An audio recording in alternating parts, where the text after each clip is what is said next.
Hello, team, and welcome to week number 6. I can't believe we are here already. It just shows you how quickly time flies. I know it's a bit cliche, but yeah, it's been over in a flash. But I've thoroughly enjoyed these last 6 weeks, and just seeing the change in most of you already is just yeah, it's why I do what I do.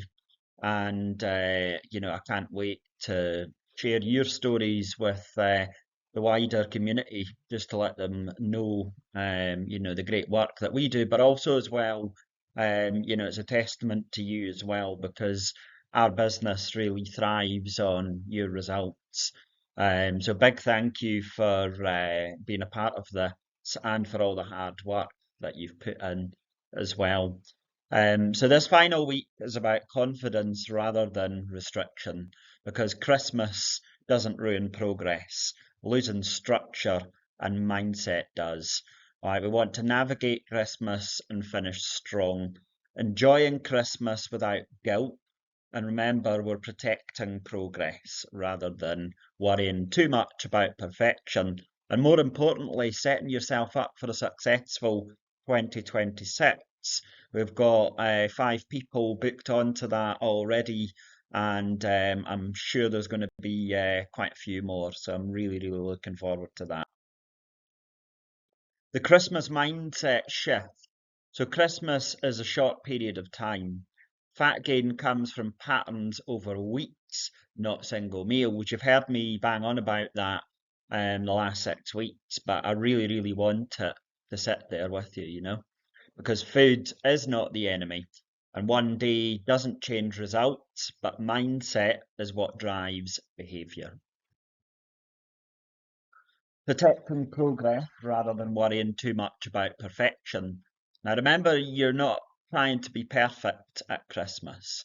We've talked about the continuum mindset, all right, and you need to be aiming between 40 and 80%, okay, to stay between 40 and 80%. Your goal is to drop all or nothing thinking, staying on that continuum, and aiming for good enough days. Your Christmas non-negotiables. So I want you to choose 2 or 3 habits that anchor you through the festive period. All right, protein, I would recommend have that with most meals. I want you to think about daily movement. Is that going to be a walk with the dog or whatnot? I'll be doing a run on Christmas morning. It's just an annual thing. People think I'm nuts for doing that, but it's just something I've always been into the habit of doing. So I'm looking forward to the end of that, let's say. Yeah, you just feel really good afterwards. But also as well, staying hydrated to stave hunger and sleep awareness as well. I know a lot of people struggle to sleep over that time of year, especially if they're drinking more alcohol. It's quite common. So it's just to be aware of that. So social events and meals out. I think we're past a lot of that stage now. There will be people still going out, but we're that close now. It's only 2 days away. So you want to enjoy social meals, but without guilt. Because always remember, one meal never ruins progress. Plan without stress, choose flexibility wisely, and then resume normal habits next meal. It's going to be over quite quickly. Now, alcohol and awareness. Awareness beats restriction when it comes to alcohol.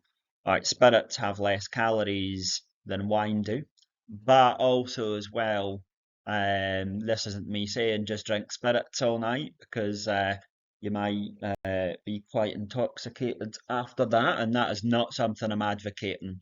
But what I'm trying to advocate here is more awareness. And just remember that liquid calories do add up. So alternate drinks when possible, but more importantly, focus on the experience. And the maintenance mindset. Holding habits and weight steady over Christmas is success. Maintaining is a win. There's no need to push fat loss over this time of year. Let your hair down a little bit within reason. And remember, it's about consistency over intensity. What I really want you to do as well is reflect on the last 6 weeks. Because as humans, we're always conditioned to look forward and never actually look back and celebrate. But remember what I spoke about last week. We really need to reflect, whether that's a daily thing, whether that's reflecting on our last week, whether it's the last month, the last year. We need to celebrate our achievements, because by doing that, that's going to set us up to achieve even more further down the line. I mean, gratitude is so powerful for many different reasons, but it's how we attract better results further down the line, because reflection builds confidence beyond the scale. Now, I want you to think, are your habits improved after the last 6 weeks? If yes, that's great. What's your mindset shift been like? Has that changed? If so, then that is a win. What have you learned? Have you learned so much more after these last 6 weeks? If yes, that is a win. It's not just about losing weight and getting measurements. There's other different things which I want you to consider here, which are at play. We're all at different levels. We'll all have had slightly different results, but that's fine. It doesn't always have to be that we've lost weight.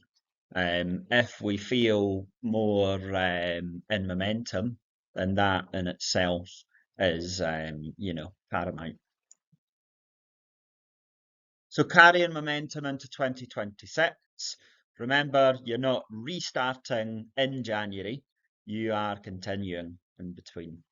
I want you to keep your core habits which you've developed. Remember, this is not a 90-day long challenge, and sometimes that's how long it takes for a new habit to enter the subconscious mind. All right, we want to avoid January reset thinking, but continuing forward. Our next challenge is going to be on the 28th of January. I don't expect you all to do absolutely nothing during that time. We will be running, sessions normally, throughout that for people like Margaret and Gillian. But, if you want to join on to that, you're very welcome to do so. I see a lot of you on a one-to-one basis anyway, so that's that.